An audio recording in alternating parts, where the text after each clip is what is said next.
Here we go, the first thematic list build of the new year. For such an occasion, I've built some new assets, and I hope it's to your liking.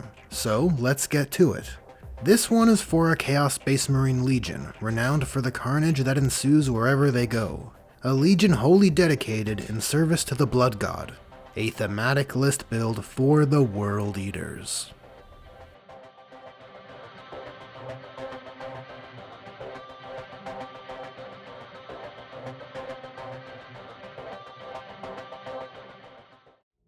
Chaos Space Marines subfaction rules are classified as Legion traits, and the World Eater's Legion trait is Relentless Rage, allowing World Eater's units to add 1 to their strength and attacks characteristic when they charge, get charged, or when they heroically intervene. This is heaps and bounds better than the 8th edition iteration of their rules. Finally, the Legion trait for the army that is largely one phase is no longer only limited to when they charge. Good thing GW remedied this issue quickly and didn't wait 5 years to do so.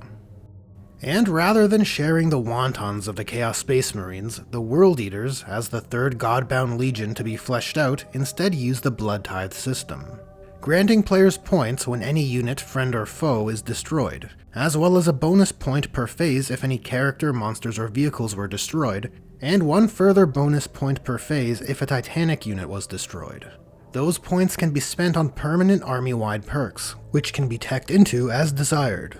This design decision is in my mind the right one, as even my old what the fack for 8th edition Chaos Space Marines went that route for the World Eaters. Which isn't the biggest deal, as it's fairly low-hanging fruit, but I'll give credit where it's due. GW has done a good job adapting it here. And I'd even go so far as to say it's probably one of the best dynamic army-wide systems they have come up with. Just compare it to the Custodes Karates. One of these is simpler and offers a better user experience while still providing meaningful perks. In totality, the World Eater's kit is fairly straightforward, with their Legion traits specializing in melee combat. However, due to the unique structure of their dynamic army-wide system, the Blood Tithe, the World Eaters in effect have a much more dynamic and adaptable kit for what would otherwise be, effectively, a one-phase army. Regarding the thematic objectives of the list, they are Blood for the Blood God. As I mentioned, I quite like the Blood Tithe system, and so the goal is to play to that strength. And Live in the Dream. With Angron arriving to 40k's tabletop, I just couldn't resist the idea of fielding a list that the World Eaters have been longing for. To field a list keeping the classic themes intact alongside their Primarch. Now, let's head over to the list breakdown.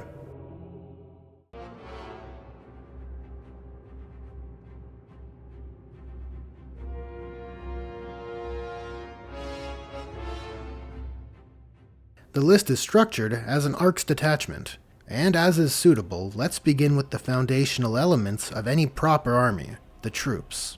Taking up 4 troop slots are 4 units of khorne berzerkers. All units are identical, taken with icons and 1 eviscerator. These berzerkers are the workhorses of the army. In melee combat they trade well, serving as actionable objective flipping units, which have access to some tasty stratagems. A heroic intervention strat, a strat unlocked by taking an icon, granting a 3d6 charge dropping 1 dice, and a very powerful fight on death stratagem. Serving as the transports for those 4 squads are 2 Chaos Rhinos. Yes! Rhino rushing Berserkers is a peak World Eater's classic strategy, and so, here they are. They are taken with no additional armaments. And yes, while I see a great problem with how vehicles are ruled, making these Rhinos overcosted from a tournament play win at all costs point of view, the Rhinos are here for the classic Legion element, which also serves to generate you more Blood Tithe. I would recommend using the 30k Deimos Rhino chassis, as it not only looks more classic, and it not only looks more detailed, but it's also a newer kit, one which is going to be more friendly to work with, and it's strangely cheaper. Just add a few Chaos elements. If you can't snag any Chaos vehicle upgrade bits, or access any 3D printed parts, gilding on some skulls can definitely serve as a tasteful alternative. Taking up an HQ slot is Khorne the Betrayer. Khorne is the classic World Eater's named character. He's here because it is Khorne who's been the de facto top dog of the World Eaters, and it's only fitting he is here to battle alongside his returned Primarch. He's also a potent combat character, 10 attacks on the charge at strength 7, AP 4 dealing 3 damage, and he also gives your core units reroll wound rolls of 1. Just make sure not to keep him too close to your units, as Khorne the Betrayer has a tendency to betray.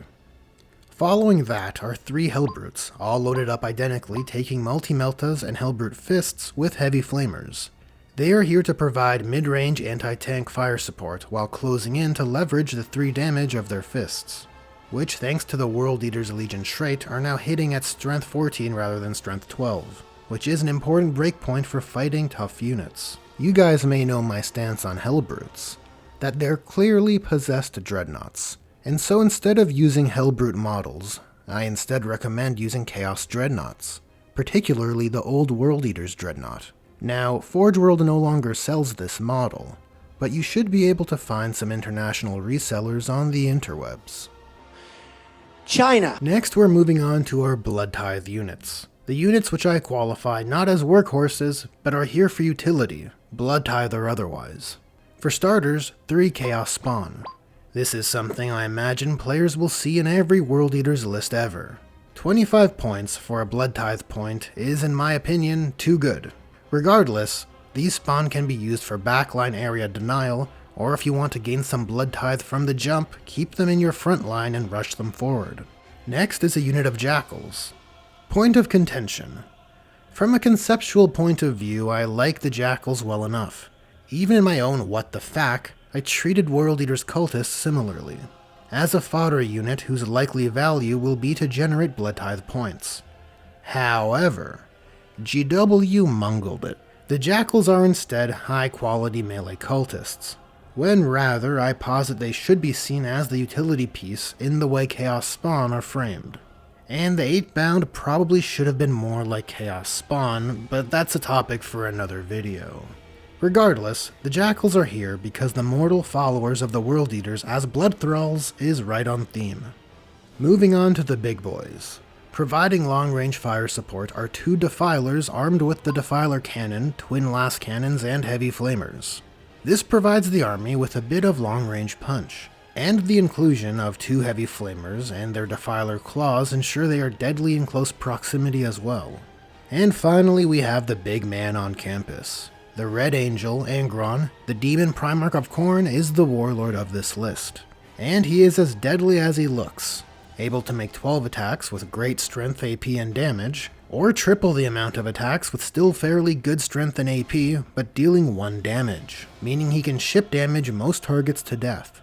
This is, by the way, the ruling outcome of wanting to make a unit reliably lethal in a world of invulnerable saves, a problem which I detail in this video here.